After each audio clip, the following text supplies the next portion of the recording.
தலைப்பு ஈக்களை காப்போம். 2016 டிசம்பர் 5 முன்னாள் முதலமைச்சர் அம்மையார் ஜெயலலிதா அவர்கள் அடக்கம் செய்யப்பட்ட நாள். தமிழக மக்கள் தொலைக்காட்சியில் நேரலையில் பார்த்துட்ருக்காங்க. அவங்க எதேச்சியாக கவனிக்கிறாங்க, இறந்த அம்மையார் ஜெயலலிதா அவர்களின் கன்னத்தில் 4 புள்ளிகள் வரையப்பட்டிருக்கு. அது என்னன்னு அவங்களுக்குள்ளே கேள்வி கேட்டுக்கிறாங்க. பின்னால் அது என்னன்னு தெரிய வருது. அதுக்கு பேர் எம்பால்மிங், அதாவது தமிழில் பதப்படுத்துதல். அதற்கு அந்த தனியார் மருத்துவமனை சொன்ன விளக்கம், உயர் அதிகாரிகள், உயர் அரசியல்வாதிகள், பெரும்பான்மையான மக்கள் அந்த அம்மையாரின் இறுதிச் சடங்கில் கலந்துக்குவாங்க. அப்போது கலந்துக்கிறவங்க யாருக்குமே அந்த அம்மையாரின் உடம்பிலிருந்து எதுவும் தொத்து வியாதி எதுவும் வந்துடக்கூடாதுன்னு, அதாவது இன்ஃபெக்ஷன் ஆகிடக்கூடாதுங்கிற ஒரு காரணமும், அந்த உடல் அந்த அம்மையாரின் உடல் சீக்கிரமாகவே கிடக்கூடாது, சீக்கிரமாகவே டிகம்போஸ் ஆகக்கூடாது அப்படிங்கிற ஒரு காரணமும் சொல்லப்பட்டுச்சு அந்த மருத்துவமனை சார்பாக. இதை ரொம்ப டெக்னிக்கலாக பார்த்தோம் அப்படின்னா, அந்த இறந்து போன அம்மையாரின் உடம்புலேருந்து அந்த ரத்தம், அவங்க உடம்புல ஓடுற எல்லா ரத்தமும் உறிஞ்சப்பட்டு வெளியேற்றப்பட்டு விடும். எல்லா ரத்தமும் உறிஞ்சப்பட்ட பிறகு அப்புறம் ஒரு ரசாயன கெமிக்கலை அவங்க நரம்பு வழியாக அவங்க உடம்புல செலுத்திடுவாங்க. அந்த கெமிக்கல் அவங்க உடம்புல உள்ள எல்லா இடத்துலையும் அதை ஆக்குபை பண்ணிடும். ஆமாம், இதனால் அந்த உடம்பு ஒரு 10 நாள் 15 நாள் வரையும் டீகம்போஸ் ஆகாது, அதாவது கெடாமல் அந்த கெமிக்கல் அந்த உடம்பை பாதுகாக்கும். அந்த கெமிக்கல் அதோட பேர் லிக்விட் ஃபார்மலின் என்ற ஃபார்மால்டிஹைடு. நம்ம கொஞ்ச நேரத்துக்கு அந்த லிக்விட் ஃபார்மலின் என்ற ஃபார்மால்டிஹைடை, அதாவது அந்த ஃபார்மால்டிஹைடை கொஞ்ச நேரம் ஹோல்டு பண்ணலாம். ஓகே,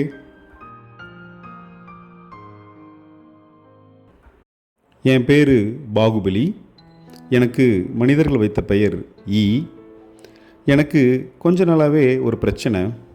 அந்த பிரச்சனையை நான் உங்கள்கிட்ட சொன்னேன் அப்படின்னா எனக்கு ஒரு தீர்வு கிடைக்கும்னு நான் நம்புகிறேன். என் பிரச்சனை என்னென்னா, நான் ஒரு கோழி தீவனம் தயாரிக்கிற ஒரு ஆலையில் அங்கே இருக்க பொருட்களை இப்போது நான் டேஸ்ட் பண்ணிகிட்ருக்கேன். என் ஃப்ரெண்டு கட்டப்பா பக்கத்தில் இருக்க ஒரு மீன் கடையில் காலையில் வர்ற கடல் மீன்கள், டேம் மீன் எல்லாத்தையும் அவனும் டேஸ்ட் பண்ணிகிட்ருக்கான். எங்கள் வாழ்க்கை நல்லா தான் போயிட்டுருந்துச்சு. கொஞ்ச நாளாகவே இப்போல்லாம் எதை சாப்பிட்டாலும் ஒரு பெரிய ஒரு வயிற்று வலி வருது. எங்களுக்கு, எனக்கு வருது, கட்டப்பாக்கு வருது. நாங்கள் கூடி பேசுகிறப்போ கொஞ்சம் வருஷமாக தான் அந்த பிரச்சனை வருது. இதுக்கு முன்னாடிலாம் அந்த மாதிரி வந்ததில்லை. அங்கே இருக்க உணவை அங்கே இருக்க மூலப்பொருளை நம்ம டேஸ்ட் பண்ணும்போதோ இல்லை சுவைக்கும்போது தான் எங்களுக்கு இந்த வலி வருதுங்கிறத நானும் கட்டப்பாவும் பேசும்போது தான் தெரிஞ்சுது. நான் அவன்கிட்ட சொன்னேன், சமீபத்தில் எங்கள் ஃபேக்ட்ரியில் ஒரு ப்ளூ கலர் 50 கலர் கேனில் லிக்விட் ஒன்று வருது, ஒரு கெமிக்கல் ஒன்று வருது. அது வந்ததுக்கப்புறம் தான் இந்த பிரச்சனை ரொம்ப அதிகமாக படுது. பெரும்பாலும் என்னோடய ஆலையில் மூலப்பொருள் கருவாடு, சோளம், கடல் பாசி, மக்காச்சோள கொட்டைகள், அப்புறம் பூண்டு, இந்த மாதிரிலாம் எல்லாம் போட்டு கிரைண்டிங் பண்ணுவாங்க ஃபேக்ட்ரியில். அதை அரைக்கும்போது அந்த தீவனம் கெடாமல் இருக்கிறதுக்காக ஒரு கெமிக்கல் போடுறாங்கன்னு மட்டும் தெரியும். அதனால தான் எனக்கு இந்த மாதிரி வயிற்று வலி வருதோங்கிறத நான் என்னோடய சந்தேகத்தை நான் கட்டப்பட்ட சொன்னேன். அது என்ன கெமிக்கல்னு தெரிஞ்சுக்கணுன்னு ஒரு ஆர்வம் வந்துருச்சு. எங்கள் அந்த ஆஃபீஸில் கீதான்னு ஒருத்தவங்க, ஒரு அக்கௌண்டன்ட் இருக்காங்க. அந்த கெமிக்கல் வரும்போது அந்த பில் அவங்க தான் ஃபைல் பண்ணுவாங்க. கண்டிப்பாக அந்த பில் காப்பி பறக்கும்போது அதில் போய் அது என்ன ப்ராடக்ட்டுன்னு பார்க்கணுன்னு எனக்கு ஒரு ஆசை வந்துச்சு. அந்த நாளும் வந்துச்சு, அந்த கெமிக்கலும் வந்துச்சு, அந்த பில்லும் வந்துச்சு. அவங்க ஃபைல் பண்ணாங்க, அந்த பேப்பர் பறந்துச்சு. நான் பார்த்தேன், அதில் போட்டிருந்தது ஃபார்மலின் அப்படின்னு போட்டிருந்துச்சு. ஃபார்மலின், லிக்விட் ஃபார்மலின் என்ற ஃபார்மால்டிஹைட் அப்படின்னு போட்டிருந்துச்சு. எனக்கு அந்த ப்ராடக்ட் என்னென்னு தெரிஞ்சுக்கணுன்னு ஆசை வந்துச்சு. அதோட அட்வான்டேஜ், டிஸ்அட்வான்டேஜ் பார்க்கணும். விக்கிபீடியா போனேன், அதை போய் சர்ச் பண்ணேன். எனக்கு பயங்கர ஷாக்கிங் ஆகிட்டேன். ஏன்னா பெரும்பாலான ரசாயன தொழிற்சாலையில் அந்த பொருள் பயன்படுத்துவதை தரப்படிக்காங்க. காரணம் அந்த பொருளை அந்த கெமிக்கலை ஸ்மெல் பண்ணாலே புற்றுநோய் வரும் அப்படின்னு ஒரு ஆய்வு கட்டுற ரொம்ப ஸ்ட்ராங்காக சொல்லுது. பெரும்பாலான தொழிற்சாலைகளில் அந்த பொருள் பயன்படுத்துறது தடை செய்யப்பட்ட பொருளாகவே இருக்குது. அதுக்கு ஒரு மாற்று ஆல்டர்னேட்டிவ் நோக்கி அந்த கெமிக்கல் இண்டஸ்ட்ரி போயிட்டுருக்காங்க. ஆனால் இங்கே என்ன நடக்குதுன்னா, கோழி தீவனத்தில் அந்த தீவன பொருள்லாம் வந்து கெடாமல் இருக்கிறதுக்காக ஒரு ப்ரெசர்வேட்டிவ்க்காக வந்து இதை பயன்படுத்துகிறாங்க அப்படிங்கிறது எனக்கு தெரிய வந்துச்சு. அப்போ ஏன் கட்டப்பாவுக்கு ஏன் வயிற்று வலி வந்துச்சு? அதுக்கான ஒரு பதிலும் சீக்கிரமே கிடச்சிது.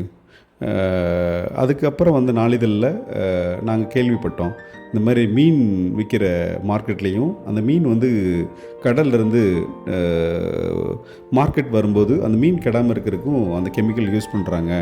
அந்த கெமிக்கல் யூஸ் பண்ணுற மீனை சாப்பிட்டதுனால நிறைய பேருக்கு வயிற்று வலி வந்து மக்கள்லாம் அவதிப்படுறாங்கங்கிற ஒரு செய்தியை கூட நாங்கள் வந்து ஒரு நியூஸ் பேப்பரில் பார்த்தோம்.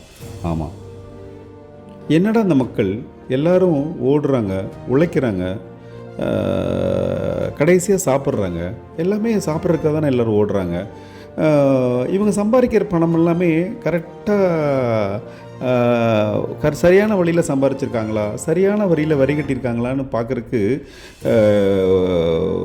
வருமான வரித்துறை, அமலாக்கத்துறைன்னு பெரிய பெரிய டிபார்ட்மெண்ட்லாம் வச்சுட்ருக்க ஒரு அரசாங்கம் இந்த மாதிரி மக்கள் வந்து உயிர் சம்மந்தப்பட்ட ஒரு உணவில் வந்து அதெல்லாம் பரிசோதிக்கிறதுக்கு ஏதாவது ஒரு கண்டிப்பாக ஒரு நிறுவனம் இல்லாமையாக போயிடும் அப்படின்னு போய் கூகுளில் போய் சர்ச் பண்ணேன் நான்.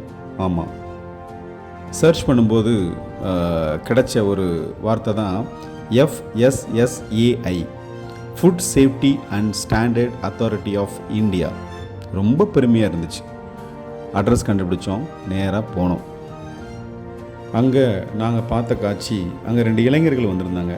அவங்க வந்து ஒரு ஜூஸ் வந்து மார்க்கெட் பண்ண போகிறதாகவும் அதுக்கு வந்துட்டு எங்களுக்கு ஒரு அப்ரூவல் வேணும் அப்படின்னு அங்கே இருக்க அதிகாரிகள்கிட்ட கேட்டுட்டு இருந்தாங்க. அதை நாங்கள் ஒட்டு கேட்டுட்டு இருந்தோம்.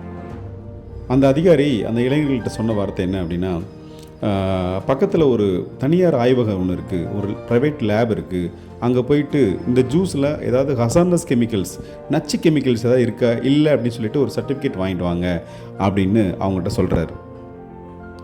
அவங்களும் கிளம்பிடுறாங்க. அவங்க அந்த தனியார் லேபில் போயிட்டு 300 ரூபா 400 ரூபா லஞ்சம் கொடுத்து அந்த சர்டிஃபிகேட் வாங்குறாங்களா என்னன்னு தெரியல. நம்ம அதுக்குள்ளே போக வேண்டாம். இப்போது ஏன் வந்து இவங்க வந்து ஒரு ப்ரைவேட் லேப்க்கு அனுப்புகிறாங்க அப்படின்னு எங்களுக்கு ஒரு கேள்வி வந்துச்சு, எனக்கும் கட்டப்பாவுக்கும். அதுக்கு கட்டப்பா தலையில் அடிச்சுக்கிட்டான். என்னடான்னு கேட்டால், பக்கத்தில் இருக்க ஒரு கவர்மெண்ட் ஸ்கூலில், ஒரு அரசு மேல்நிலைப் பள்ளியில் கெமிஸ்ட்ரி லேபில் மத்தியானம் 2 மணி 3 மணிக்கு போவேன். அங்கே இருக்க குழந்தைங்களாம் சாப்பிட்டுருப்பாங்க.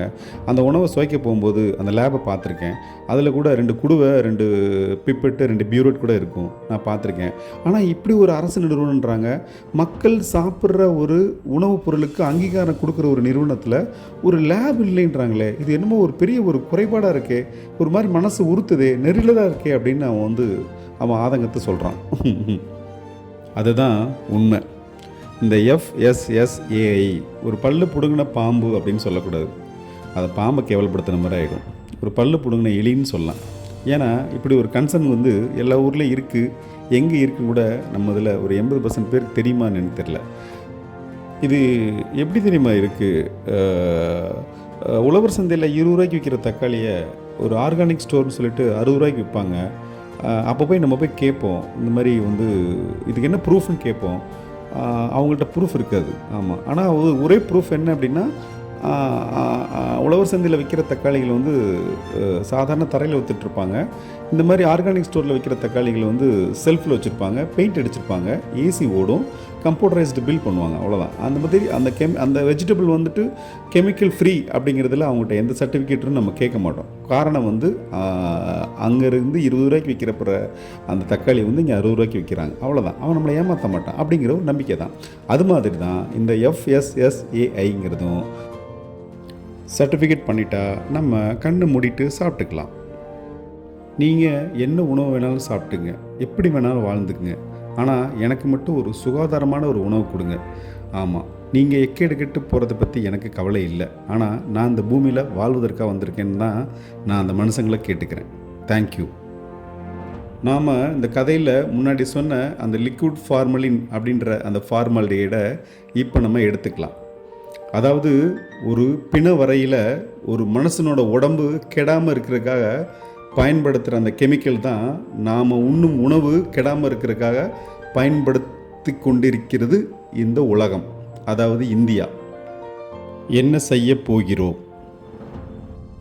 கட்டப்பா என்ற ஈயும் பாகுபலி என்ற ஈயும் கத்தி கத்தி பேசியிருக்காங்க. கேட்குதா உங்களுக்கு?